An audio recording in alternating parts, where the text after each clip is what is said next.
The M1819 Hall rifle was a single-shot breech-loading rifle, also considered something of a hybrid breech and muzzle-loading design, designed by John Hancock Hall, patented on May 21, 1811, and adopted by the U.S. Army in 1819.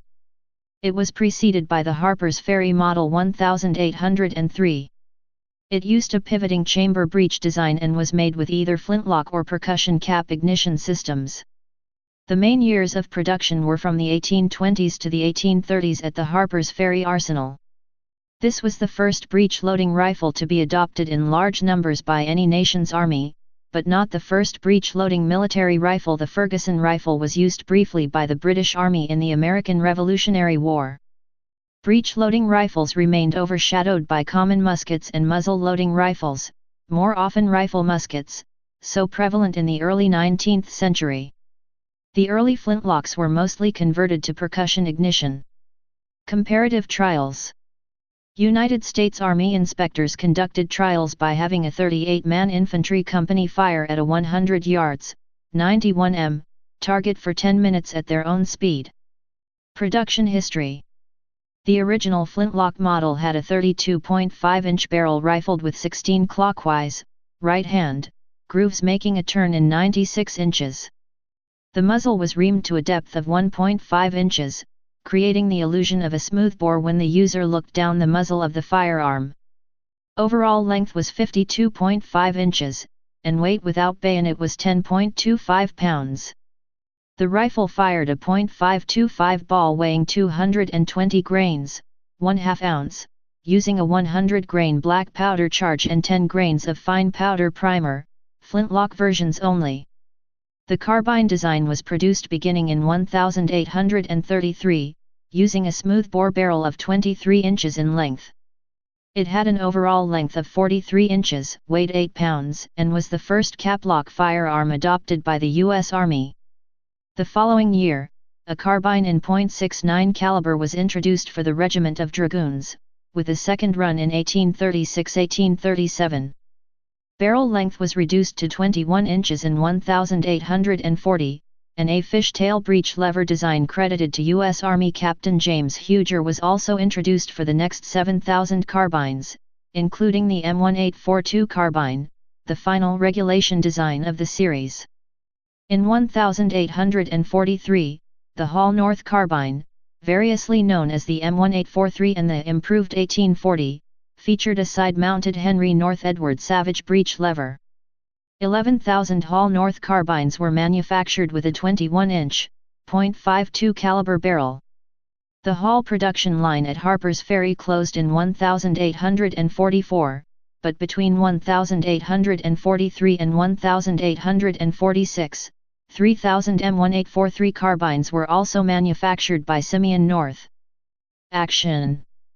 The back several inches of the barrel, the chamber, is a separate piece that pivots upwards from the front for reloading, similar in concept to the later Norwegian Kammerlader. In essence, the weapon was still loaded front to back, but without the need to ram the charge all the way from the muzzle, similar in concept to loading a cylinder of an early cap-and-ball, percussion, revolver. One could also think of it as similar to loading a short-barreled, single-shot muzzle-loading horse pistol, which then hinges down behind an extra several feet of barrel, avoiding the need for extracting the long ramrod from its under-barrel rings, rotating it so the ramming head faced the muzzle, ramming the charge down the barrel, extracting the rod, flipping it again, and then returning it to its holding rings.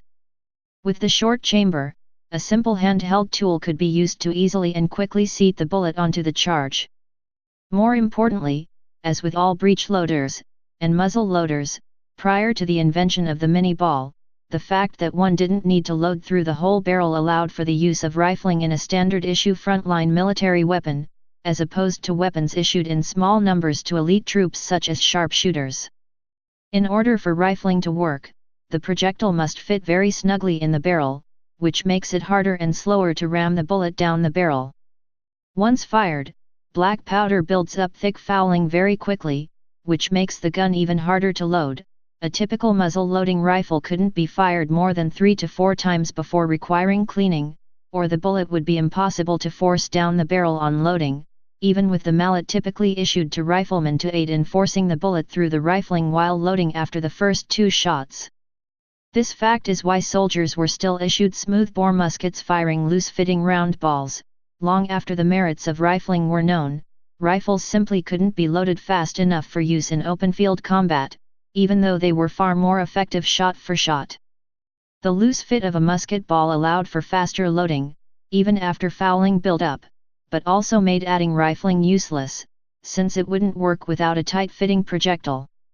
With a breech loader, a tight-fitting projectile can be used, as it doesn't have to be forced down the barrel, which allows the use of rifling as well as a fast rate of fire. This fact means that even a breech loader that only achieved the same rate of fire as a muzzle-loading musket would still be superior to the musket, as the breech loader could be rifled and the musket couldn't, although in fact, breech loaders generally also had a greater rate of fire. The development was primarily the work of Hall, who had been working on a design in the first 2 decades of the 19th century, receiving critical patents during the time. The work caught the interest of Army, which led to the contract at the end of the latter decade. The breech loading design was made possible by his focus on using carefully machined components to form a seal, but still allowing enough tolerance for the breech to be opened easily. While precisely machined for the time, the technology of the day didn't allow for tolerances close enough to make a satisfactory seal, which was also one of the biggest hindrances to the creation of a successful revolver until some years later. The Hall rifle offered a significant increase in rate of fire over muzzle-loading rifles and muskets, mostly due to the fact that one didn't have to manipulate the long, awkward ramming rod every time one loaded. However, the design suffered from the gas leakage around the interface of the separate chamber and the bore, much as gases escape from the gap between cylinder and barrel of a revolver, resulting in the necessity of a heavier powder charge that still produced much less muzzle velocity than its muzzle-loading competition. No serious efforts were made to develop a seal to reduce the loss of gas from the breech. The penetrating ability of its .52 caliber ball for the rifle was only 1/3 of that of the muzzle loaders, and the muzzle velocity of the carbine was 25% lower than that of the Jenks mule-ear carbine, despite having similar barrel lengths and identical 70-grain powder charges.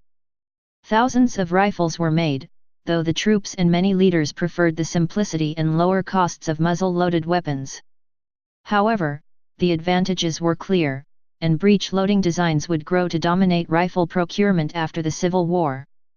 Many of the lessons learned by Hall would benefit designers of the next generation of breech loaders such as the Sharps rifle, 1848, Spencer carbine, 1860, and others. The Halls were used against Native Americans, and in smaller conflicts.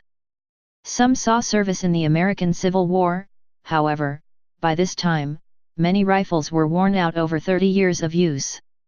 As part of the process, Hall built his own shops and machinery at Harper's Ferry, and along with inventing this weapon, he invented many machines, paving the way for uniform manufacturing of weapons with interchangeable parts. The ruins of his shops are still visible today. Type rifle. Place of origin United States. Service history. Used by United States. Wars Indian Wars. Mexican-American War. American Civil War. Production history. Designed 1811. Produced 1820-1830. No built 23,500 rifles. 13,684 regulation carbines. 14,000 Hall North M1843 carbines. Variants Several carbine variants. Specifications.